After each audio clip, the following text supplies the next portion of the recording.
চূড়ান্ত তালিকা, কে কোন মন্ত্রণালয় পেলেন, তারেক রহমানের নতুন মন্ত্রিসভার দফতর বন্টন। আসসালামু আলাইকুম। ত্রয়োদশ জাতীয় সংসদ নির্বাচনে জয়ী হওয়ার পর আজ চূড়ান্ত হলো নতুন বাংলাদেশের নতুন মন্ত্রিসভা। প্রধানমন্ত্রী তারেক রহমানের শপথের পরই শপথ নিয়েছেন 25 জন পূর্ণমন্ত্রী এবং 24 জন প্রতিমন্ত্রী। তবে সবার নজর ছিল কার হাতে কোন মন্ত্রণালয়ের দায়িত্ব যাচ্ছে তা দেখার জন্য। আজ বিকেলে রাষ্ট্রপতি মোহাম্মদ শাহাবুদ্দিনের শপথ পাঠের পর দফতর বন্টনের চূড়ান্ত তালিকা আমাদের হাতে এসে পৌঁছেছে। স্বরাষ্ট্র, অর্থ, পররাষ্ট্র থেকে শুরু করে শিক্ষা, কার ভাগ্যে কোন মন্ত্রণালয় জুটল, বিস্তারিত প্রতিবেদনে। তারেক রহমানের মন্ত্রিসভায় সবচেয়ে গুরুত্বপূর্ণ মন্ত্রণালয়গুলোর দায়িত্বে এসেছেন অভিজ্ঞ সব নেতারা। স্বরাষ্ট্র মন্ত্রণালয়, দীর্ঘ নির্বাসন শেষে ফেরা অভিজ্ঞ নেতা সালাউদ্দিন আহমেদের হাতে দেওয়া হয়েছে আইন শৃঙ্খলার দায়িত্ব। অর্থ ও পরিকল্পনা মন্ত্রণালয়, অর্থনীতির হাল ধরেছেন আমির খসরু মাহমুদ চৌধুরী।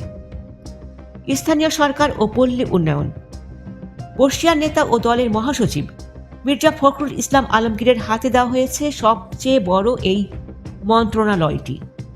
আইন মন্ত্রণালয়, সাবেক অ্যাটর্নি জেনারেল মোহাম্মদ আসাদুজ্জামান সামলাবেন আইন, বিচার ও সংসদ বিষয়ক দফতর। পররাষ্ট্র মন্ত্রণালয়, টেকনোক্র্যাট কোটায় অভিজ্ঞ কূটনীতিক খলিলুর রহমান পেয়েছেন এই দায়িত্ব। তালিকায় আরও যারা আছেন: বিদ্যুৎ ও জ্বালানি ইকবাল হাসান মাহমুদ টুকু, শিক্ষা ও প্রাথমিক শিক্ষা আ.ন.ম ইহসানুল হক মিলন, সড়ক, রেল ও নৌ পরিবহন। একসাথে 3টি গুরুত্বপূর্ণ দফতর সামলাবেন শেখ রবিউল আলম। কৃষি ও খাদ্য, টেকনোক্র্যাট মন্ত্রী আমিন উর রশিদ। বাণিজ্য ও শিল্প খন্দকার আব্দুল মুক্তাদির। তথ্য সম্প্রচার জহির উদ্দিন স্বপন।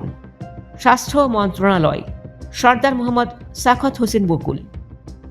নতুন এই মন্ত্রিসভায় অভিজ্ঞদের পাশাপাশি জাকারিয়া তাহের সুমন, দীপেন দেওয়ান এবং আফরোজা খানম রিতাদের মতো নেতাদের গুরুত্বপূর্ণ দফতর দিয়ে দেশ সংস্কারের ইঙ্গিত দিয়েছেন প্রধানমন্ত্রী তারেক রহমান। বিশেষ করে শিক্ষা ও স্বাস্থ্যের মতো মৌলিক ক্ষেত্রগুলোতে পরিবর্তনের প্রতিশ্রুতি দিচ্ছে এই নতুন মন্ত্রিসভা। এই মন্ত্রিসভা এবং দফতর বন্টন নিয়ে আপনার মন্তব্য কী? আপনার পছন্দের নেতা কোন মন্ত্রণালয় পেলেন? আমাদেরকে কমেন্টে জানান। নতুন সরকারের প্রতিটি মন্ত্রণালয়ের কার্যক্রম এবং আপডেট সবার আগে পেতে আমাদের ভিডিওটি এখনই শেয়ার করুন।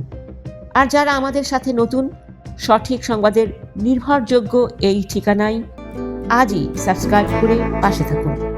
ধন্যবাদ। আল্লাহ হাফেজ।